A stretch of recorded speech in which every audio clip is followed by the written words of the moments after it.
Some of my most fondest memories come from my primary school days, elementary if you the reader is outside of the UK. There's so much that I can talk about that this chapter may end up being a long one, and a lot of the memories I have can and will most likely be separated into different paragraphs, with some going into depth a lot more later on. So where can I start? I know. So to set the scene, it was lunchtime, and for the life of me, I can't remember the exact details, but I just remember getting into trouble or some shit like that. Trouble over what? I honestly can't remember. But I was taken to one end of the lunch hall and was spoken to by the teacher, and she said that she was going to go ahead and tell the headmaster about me. I just remember breaking down in tears over it. I mean, I've always been a pretty sensitive kid. Even I prefer to not admit it and put on this hard front and pretend I don't care about stuff. But even my standards, that was fucking lame. And worst of all, I don't even think she spoke to the headmaster in the end. Maybe me crying like a little bitch helped persuade her not to. Maybe she felt sorry for me for some fucked up reason, but I got off scot-free that day.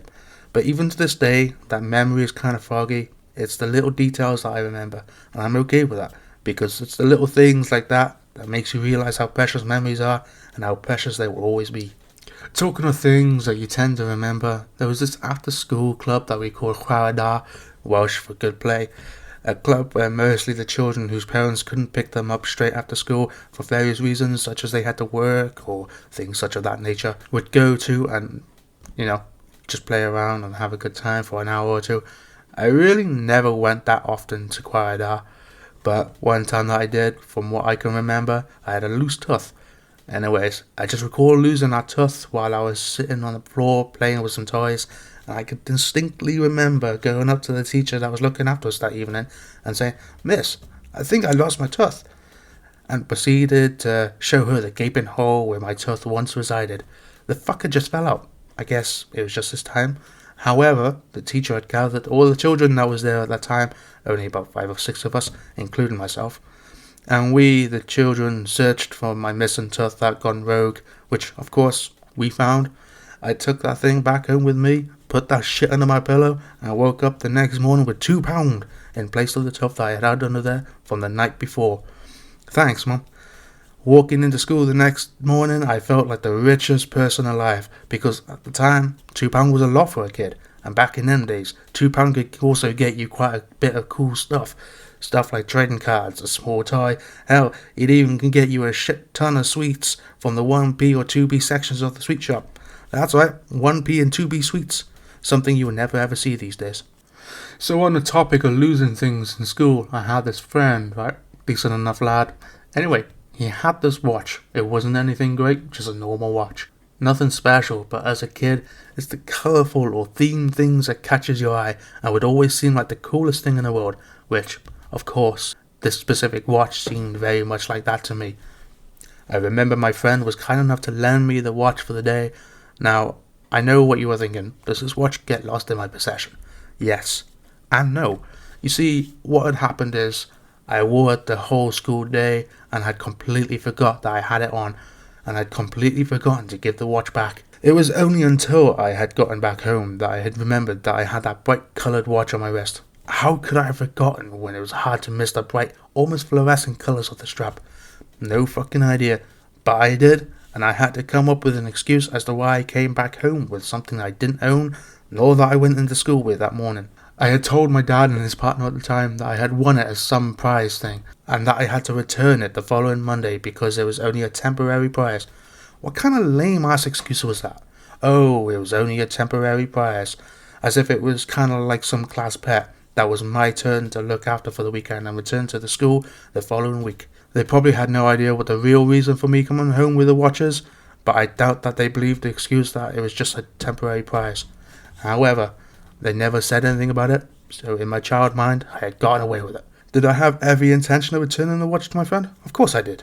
Did it play out as a typical, "Oh sorry, I had completely forgot I was wearing it. Here's your watch back"? Not exactly. See, that following Monday, as I walked through school gates, I reached into my bag, I retrieved the watch, and dropped it in a bush on the school grounds, hoping that I could get away with it, and my friend thought he had just lost it. That was my plan. The school day started as normal, and everything seemed like it was going my way. That was until I got called into the head teacher's office. I was not a troublesome student, so I knew that the reason I was being called in is because of the fucking watch. As I sat there in the office, my friend to my side, looking down at the carpet, I was asked, did I have the watch? No, sir, I kind of threw it in the bush, I said, and met with a stern look upon the teacher's face. He asked me if I had thrown it on the previous Friday. I was backed into a theoretical corner, and so I came clean and admitted to throwing the watch that morning. I felt like a complete fucking moron and clearly embarrassed. We ended up going to the bush where the watch currently resided from when I tried to clear the evidence of my prior stupidity, and they got the watch back to its rightful owner. Moral of this story is, regardless of how dumb you may look in the process, always be honest with people, because if I had not done that myself, I'm almost certain I would have gotten into a lot more trouble. I want to use this next section to just briefly talk about little memories that I have from my primary school days that are not long enough to have a paragraph all to themselves. Starting us off with one thing that I do remember pretty well in terms of what happened and how it happened is the time that I got a pencil thrown into my eye from across the room. What a hit, son. One day I was in classroom with a few other people, one of which was a good friend. I can't remember the exact details of why he did it, but my friend threw a pencil across the room and it cracked me right in the eye. Talking about top tier aiming, because the chances of that happening exactly as it did is extremely slim. But it happened, and as a result, I ended up having a red spot in my eye, and I got a couple of days of school, which as a kid was awesome. I did remember being asked by the teacher who it was that done it to me. Man, I ain't no snitch. So, unnamed friend, you're welcome. I can also recall the 2 times I ended up getting into the local newspaper via things that we were currently doing in the school at the time, one of which was a tutor week. What was a tutor week, and why was it special enough to get into the local newspaper? Well, basically, tutor week was a week where we lived like we were in the Tudor era. We had to dress up like tutors. Not entirely sure if that was for the whole week or just for one day. And that was when we had some dude come from the local newspaper to take some photos and write up a small description of what we was doing. Now, we didn't have to shit in a bucket or anything extreme like that, but we had much more strict rules in class for that week, which was kind of mental to think about. The other time I ended up in the newspaper was because of us making one giant ass Welsh dresser, which is basically just a big wardrobe desk looking thing. Among smaller ones, I was having lunch at the time, and a teacher came up to a bunch of us and said about it, and we had to go to the foyer to have our pictures taken. Not sure if I was supposed to. I mean, only a select few were meant to be actually in the newspaper, but I ended up going anyway. Why that was selected for the newspaper, I will never know. Maybe it's because of the big Welsh dresser and not actually for the smaller ones, which makes a lot more sense considering the smaller ones was just made from cardboard and a bit of paint. Being in the local newspaper is far from glamorous, but as a child it made you feel cool and made you feel like you were famous, which of course a majority of children dreams about becoming rich and famous like the celebrities that they enjoy watching or listening to, for example. Boom, bang, boom. Okay, it was nothing like that, but we had a bomb scare one lunchtime. While the supposed bomb was not actually on school grounds, it was in a building like just a 2-minute walk down the road from the school, so we had to be taken out of the hall and taken to the furthest point that we could get to while still being on school grounds, which was the opposite side of the field. I remember going around and joking, saying, "Oh no, we're all going to die," and then proceeded to laughing about it. Why the fuck would I do that? Well, I guess as a child, your humour tends to be a bit more on the wilder side, leaving no room for any filter, which was the case with me. However, I was so pissed off because I had a decent dessert that day that I never got to eat because of the fucking bomb scare and be taken out the school hall. Thanks a lot, dickhead. It wasn't even a fucking bomb either. All it was some guy left a bag filled with some clothes and shit unattended, and someone called the bomb brigade, causing a panic. So I never got to enjoy my well-earned dessert because of a backpack filled with stinking clothes. Okay, so I did not want to paint myself as a good kid back in the day, because while I wasn't a nasty piece of shit all of the time, I did have my moments that won't ever make me proud to admit.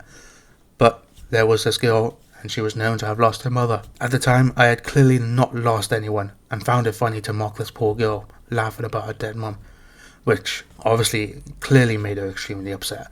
Do I regret doing that? Of course I do. I'm not proud of it. I was told on by her to the teacher, and rightfully so. Who the fuck takes the piss out of someone's dead parent? This guy, apparently. I apologized in the end by writing a fucking note. A note was big enough to joke about someone's dead mother, but not big enough to own up and apologize to their face. So, unnamed girl, I'm extremely sorry. I now know what it's like losing a parent. and it's one of the most difficult things to get through, and you never truly get over it. So again, I'm really sorry. Obviously, there were other memories such as the lead up to Christmas and doing a nativity plays, playing with Beyblades in an empty sandbox, just to name a couple of things, which holds a special place in my heart and will forever remain there for the rest of my life. But I don't want to just say, oh, I did this and that, and there was this and that, if there isn't a story behind it or a lesson to be learned. So I guess that leaves this section of the chapter. School trips are the best.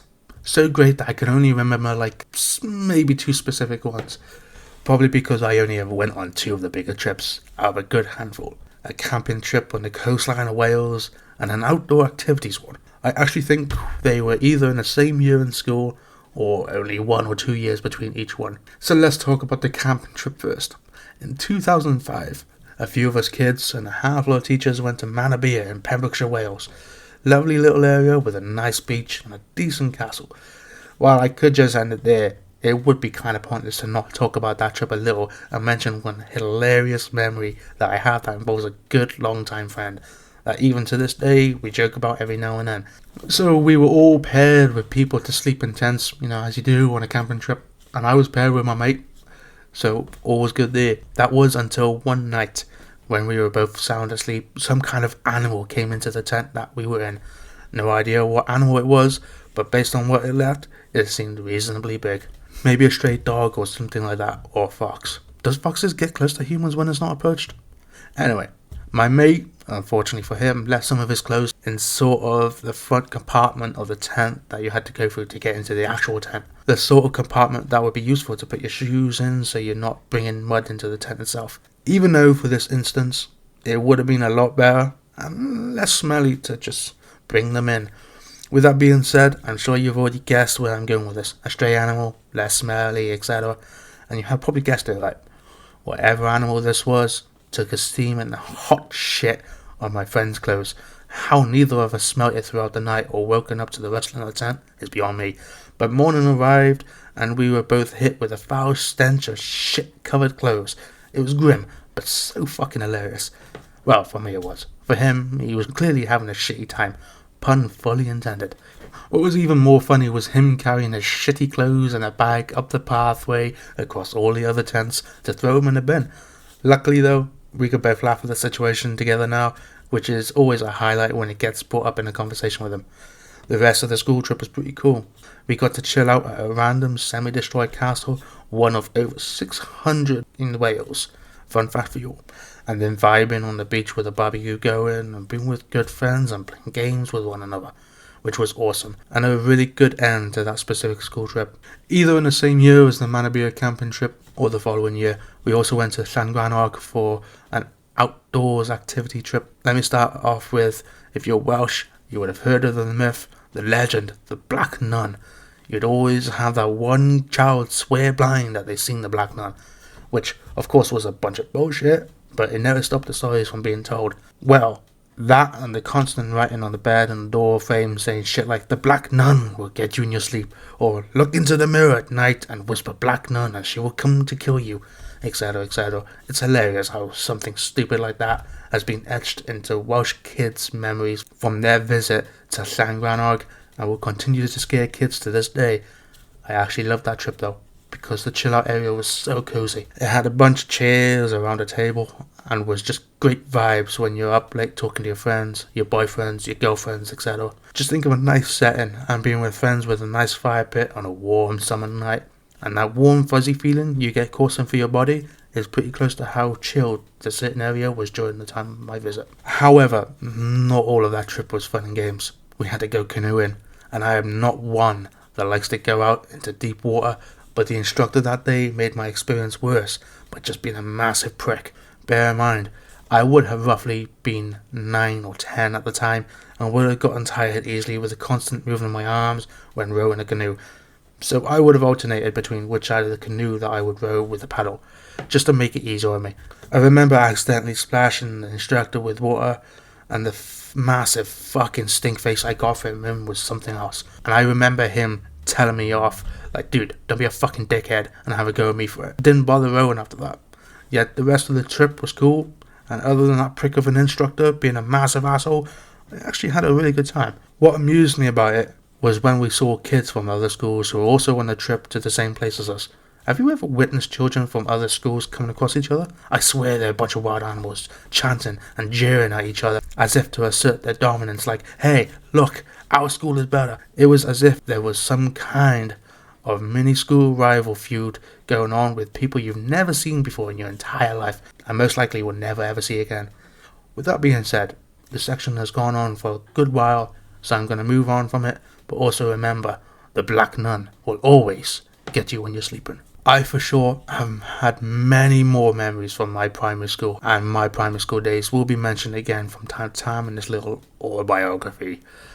I absolutely adored my days at primary, from the teachers, to the students, to the memories and moments, to the atmosphere of that school, and will always cherish them. Leaving there to move to high school in 2007 was so hard, and the saddest part is, I never really got to say my goodbyes to everyone, because I never attended that last day there, which has always been one of my regrets in life.